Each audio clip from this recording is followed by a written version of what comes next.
Praise the lord. ఈరోజు దేవుని వాగ్దానము యోహాను రాసిన పత్రిక మొదటి అధ్యాయం 5వ వచనం.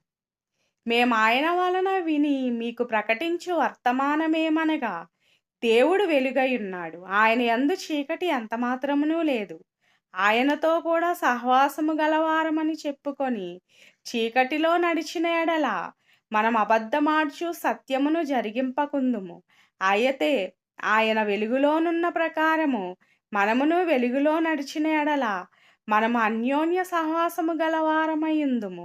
అప్పుడు ఆయన కుమారుడైన యేసు రక్తము ప్రతి పాపము నుండి మనలను పవిత్రులనుగా చేయును.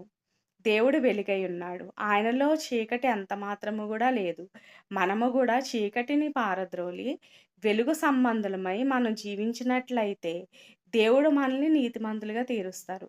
అదే విధంగా మనము యేసయ్య రక్తము వలన మనం ప్రతి పాపము నుండి గూడా పవిత్రులనుగా దేవుడు మనల్ని చేస్తాడు.